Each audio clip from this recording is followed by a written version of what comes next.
Say, Drake, I hate you like I'm young.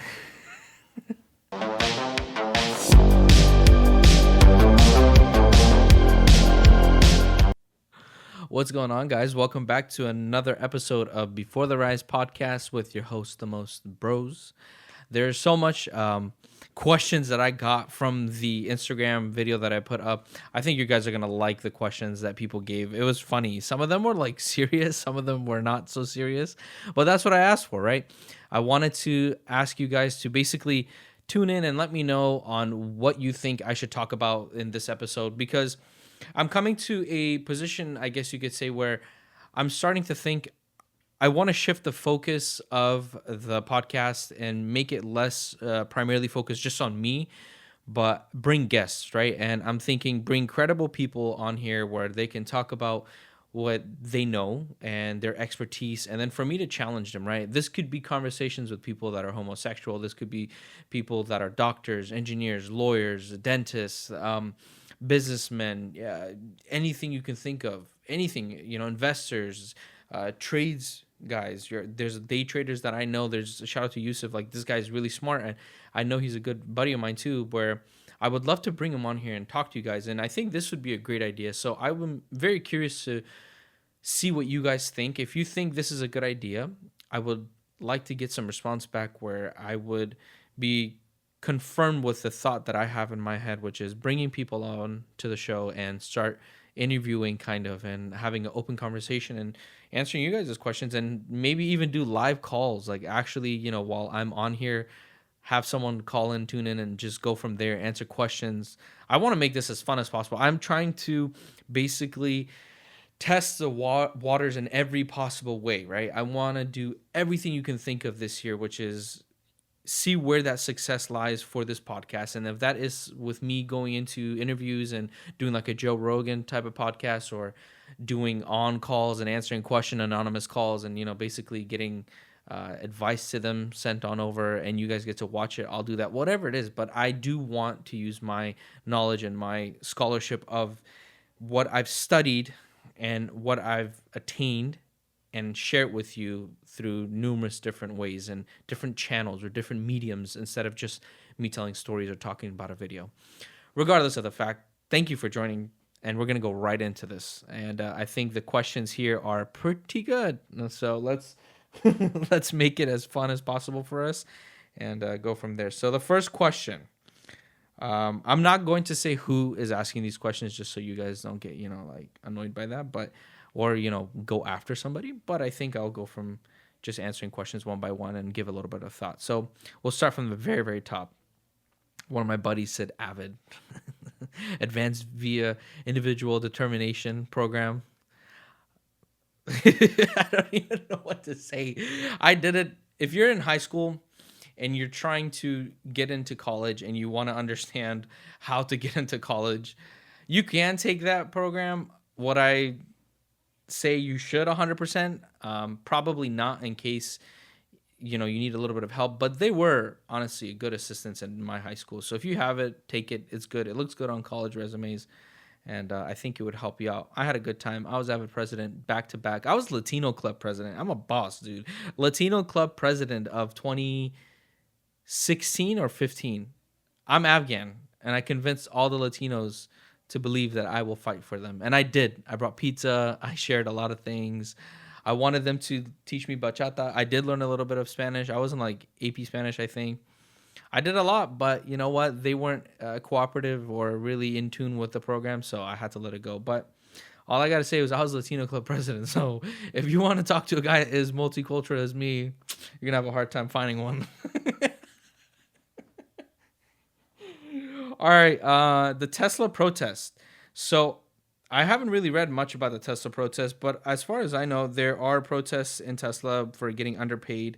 They're saying the cost of cutting down and basically trying to bring down the overall operations and pay their employees less and get more profit is what their trajectory is for Tesla in general. And Elon Musk is getting winds of it, and the anti-Tesla people are definitely going ham about it. So what I can tell you is that one of the things that I'll read an article for you guys. It says hurting Tesla, stopping Musk.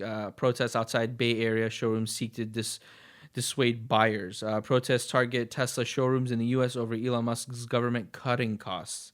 So one of the things is that there's too much of Musk's effort being shredded to the government and spending under the president, where they think that now Elon Musk has become a puppet for the government. And this is kind of important if you think about it, because you can say that there is good and bad that comes with that, because he is the richest man, obviously, as far as quote unquote we know. And because of that, he is going to want to spend his money wisely. Now, where he spends his money, we don't know. We may see it as him spending in the government or cutting costs here or adding it there.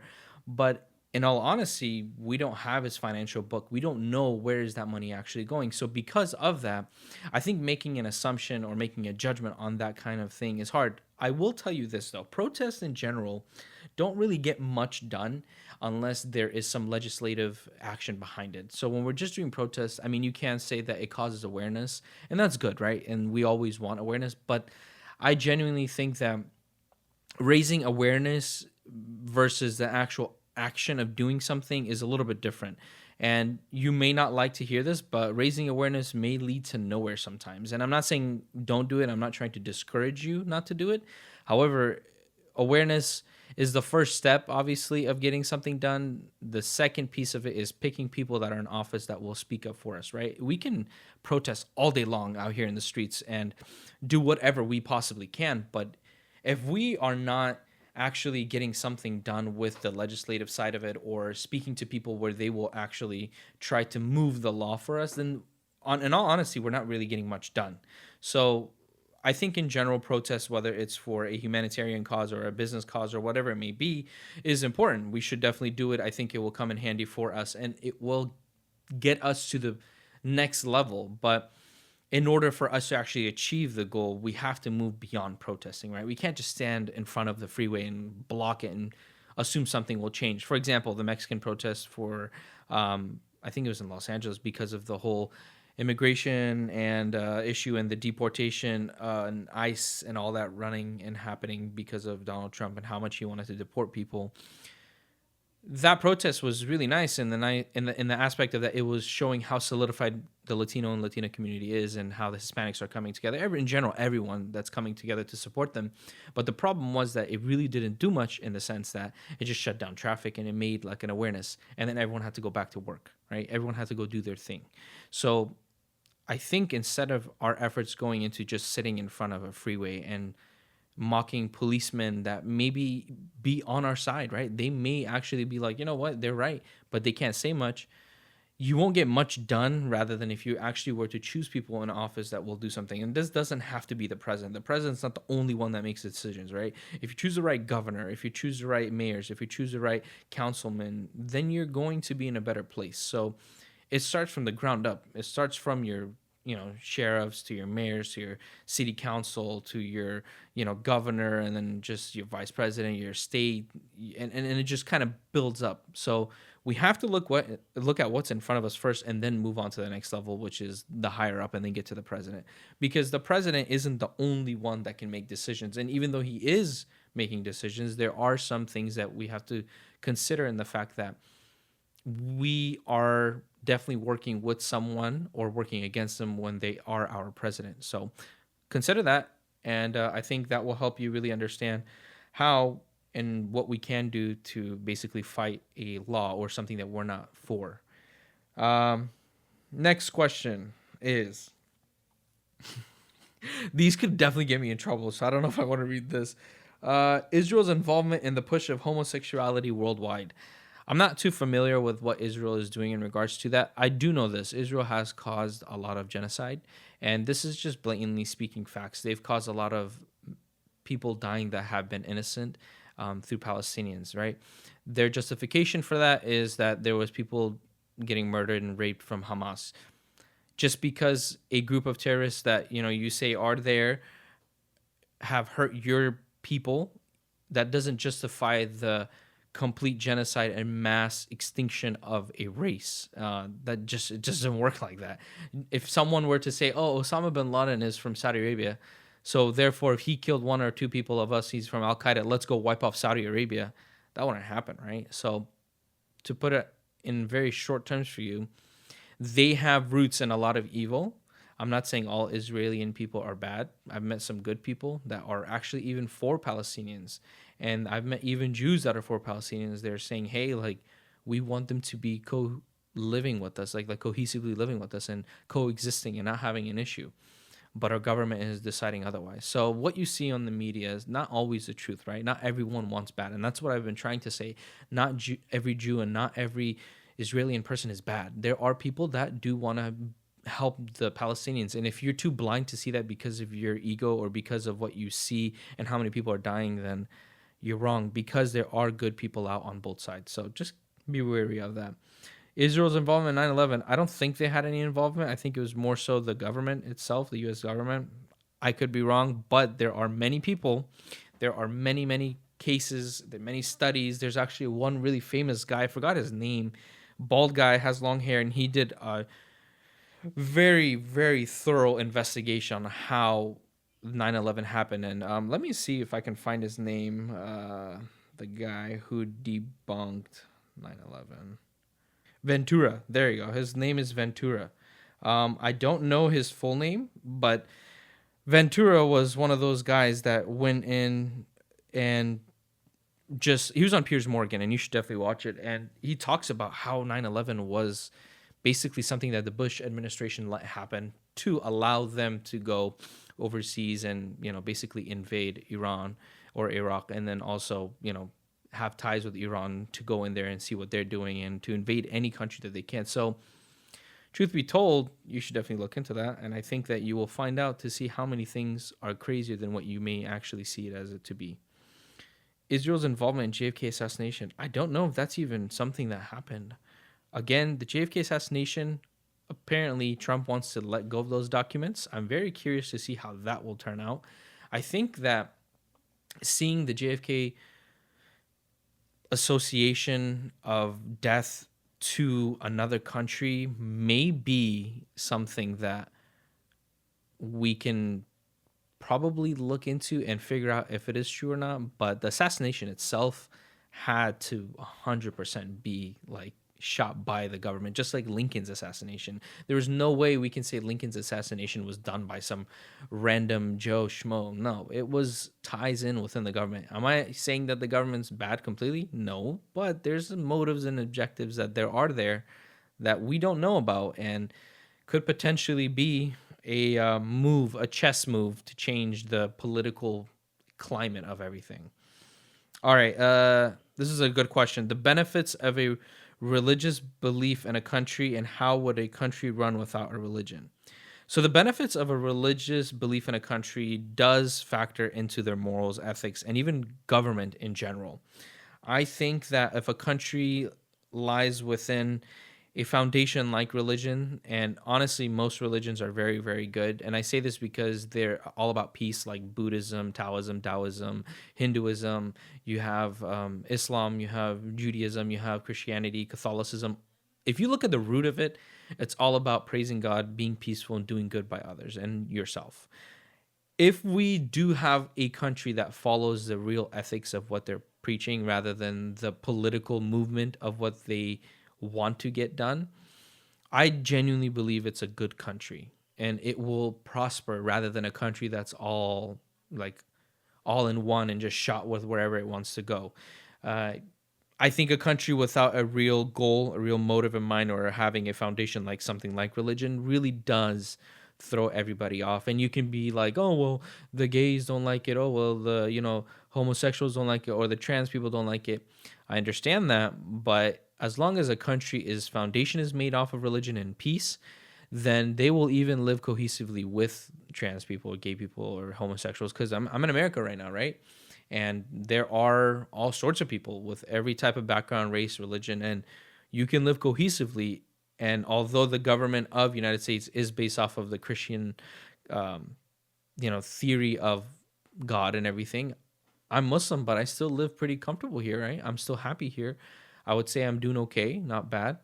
So because of that, I think a foundation overall will be good. Just the same as if you go to Saudi Arabia or if you go to Afghanistan, places like these where they have a policy that they live under, and if you live with it or you try to be cohesive with it and try to coexist with it and you try to understand it and comprehend it, then it should be a very easy and smooth sailing of a living situation there. So consider that. And without a religion, ooh, that's going to be a lot of random people saying random things, and then you have a whole stream of consciousness and epithet of just long thoughts going in, and a big conundrum of the sense of like no direction, no goal, no place that they're going to be able to achieve or get to, because there's going to be way too many opinions. And that reminds me of a video I watched where they had like a like a super liberal conference where there was like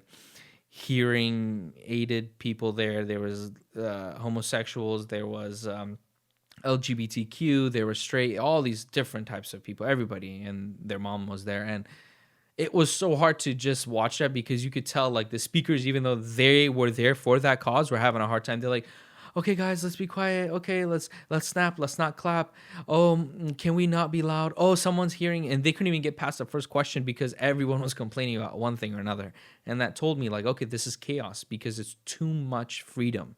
And too much freedom doesn't make sense because there's no law, order, or structure. And you need law, order, structure, which religion provides. So that answers your questions, hopefully.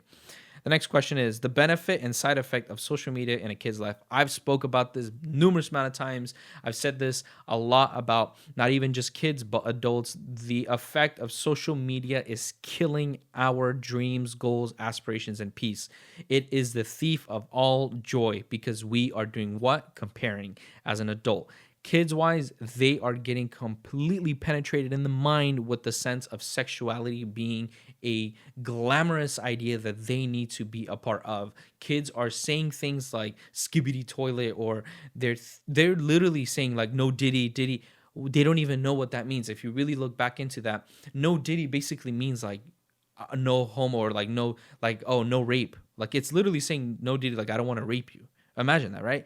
So saying something like that is not only, I believe, like dehumanizing that kid, but they're completely demoralizing them, and they're making them dumber and dumber and dumber and more controlled by the moment. So that question of how much does social media affect a kid's life, I would say 95% of it. And if you guys have kids, or if you don't, and you know like your little cousins or whatever it may be, please be cautious of the fact of what you let them do, right? Don't just give them a sense of freedom by showing them a phone and a TikTok account. It will come back and bite you in the ass. I promise you that. If you're not seeing it as that now, you will one day. So it is the truth of it. Next question. Should LGBTQ be normalized in today's society? Personally, religiously, no. Just straightforward, no. I don't think it should be normalized. I think if we're looking at it politically, democratically, and diplomatically, you're at a place now that it's a worldwide thing. It's not just United States. It's not just the Western society. It's now jumped into the Eastern side. India had like a huge gay and trans parade. And I think there's so many of homosexuals and trans and LGBTQ that you can't deny that their existence is there, and you can't avoid them. You have to learn how to kind of say, hey, you do you and I'll do me by my piece, and you do yours by your piece, and I won't bother you if you don't bother me. So I think it's not something that we should be normalizing because of religious views that I have. However, I think it is something that we should respect off of what they want, and not be a part of it, not partake in it. So we shouldn't be throwing parades and having a gay month. It's not like they have something like, like Pride Month. They have Pride Month, but they don't have Straight Month. And you can't be like, oh, well, Pride people go through so much bullying. Dude, if that's the case, they should have an Islamic month that's not Ramadan, and like love us in this country. Because when I was a kid, people would call me terrorist all the time. They would be like, oh, you bombed. Oh, you bombed. Oh, you look like a terrorist. Oh, you're this or you're that. I never took offense to it. I got mad maybe at 1 or 2, 3 times, but eventually I stopped caring because it didn't mean anything. It's just hurtful words that people want to say to just get under your skin. And I didn't go ask for an Islamic month to be made after that, right? So You can't really say just because a little bit of bullying has happened to all of us or a little bit of pressure has been done on all of us that now we all deserve a month to ourselves and all of us deserve something, right? Now, Black History Month is different because there was hundreds of years of slavery, right? There was hundreds of years of physical, mental torture. Trans and LGBTQ people and plus are not being physically tortured like slaves. And if anyone says they are, you're either living under a rock or you're living in a place that you shouldn't be and you should get out of there because the world is definitely not that mean to LGBTQ people. And I'll tell you that myself. Anywhere you go, they're pretty much accepted unless you're in an Islamic country. And that's because it's against religious values that they have. And you can't force them to accept your values just because you want them. And the same thing can be twisted and turned back and given to you by saying, hey, accept our religious values and not be gay. How about that? So think about that. All right, next question. Damn, I'm on a fiery roll right now. Who is really the prize in a relationship, men or women? This is a good question. I think the prize is the relationship itself. Here's why I say that. Men and women both contribute and have attributes that work together in a relationship that make it a relationship, right? It's kind of like a two-piece puzzle. You can't have the puzzle come together if you have one piece missing. So there's no real prize in a relationship because for a woman's life, the man is her prize. She's like, hey, like I want something that I worked hard for and I tried and I was loyal and I was good to, and he loves me and that's my prize. And for me, for example, I could say the same thing, like, oh, my wife is my prize, or someone could be like, my husband's my prize, right? But the problem is that I think that question really shows society's mindset in the sense that there is no prize other than actually being in that relationship. Both of you are the prize. And I think that we get that misunderstood because we think about ourselves first and then our basically spouse or girlfriend, boyfriend, whatever it is. We don't think about them first before we think about ourselves. And if you do, and I promise if you look at what you can do for your significant other, you'll be a lot happier than if you were to be like, what can they do for me? So I think the prize is being in a relationship and cohesively being together, right? And loving each other and working with each other. There is no one above the other. I don't think a woman's above a man, and I don't think a man's above a woman, because there are things that a man can do that a woman can't, and there are things a woman can do that a man can't. One of those things are, for example, a woman can, give birth, man can't, but a man can lift 500 pounds and a woman can't. It would be really hard. A man could go to war and come back and make it and probably do some really horrific things just to see that his kid is growing up and to make sure that his wife is safe. But a woman most of the time can't. A woman is emotionally very smart. She can really, really make you feel nurtured and feel at home, right? When you put your head on her chest and just go to sleep, she can rub your head, and that is the best feeling in the world. But as a man, what you do is you cradle her and you hold her and you make sure she feels protected. So there's different roles, different attributes, like I mentioned, that both men and women bring in a relationship that make them the prize together. I think when you come together, you are the prize together. It's like the gift is in the box because the boxes and the gift together basically work as one, as unison to be a present, right? You can't have a present by just giving a ring. You put it in a box. And if you put it in a box, it comes as a package. So that package deal becomes the prize. That's how I see a relationship. All right, next question. Can an Afghan son be friends with his dad? That's a good question. I think that Afghan sons and dads, speaking for myself, they have this chemistry and this relationship where it can be a little bit more on the masculine side, so therefore they don't show emotion, they don't show love, or it could be a little bit too emotional and they don't really get much of masculinity out there. And it's important to have a balance, right? When you're masculine, you learn about things that make you a man, a strong man. And a strong man is someone that can hold their emotion down when they feel sad or happy or whatever, but they don't show it. They're stoic, because stoicism is a root cause of all success. It's literally the cause. It's the ingredient, the main thing that helps you. If you're stoic and under any circumstance, you keep your cool, you will get through it and you will pass. But if you lose it, you legitimately will never get to that goal. And I can guarantee you that if you're an emotional person, you will not be successful. I've learned this in my life.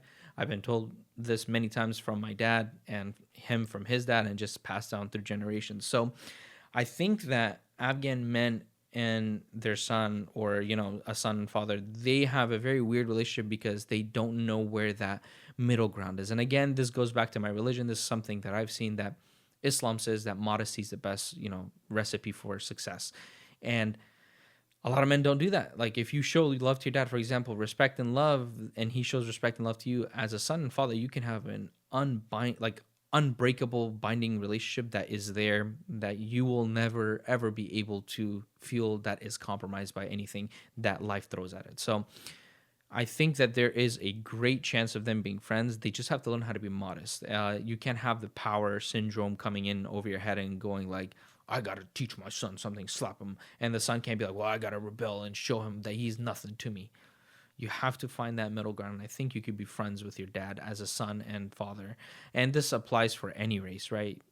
Afghan, I know it's a little bit different because of how much there's toxic masculinity. And the toxicness comes from the sense of like, you control and own everything. When you don't, God does. So I think that's the problem. A real man doesn't think that he owns and controls everything. He knows that he doesn't own and control nothing. God does.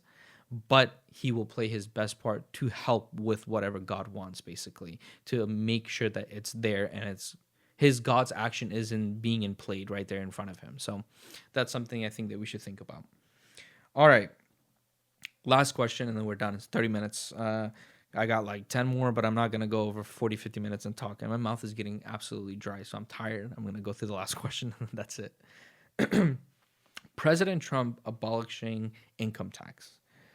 I think this is something we need to get done ASAP, because whether you're a business owner, whether you are a owner of anything, if you are a small businessman, big businessman, or even a worker, no income tax is very important for us.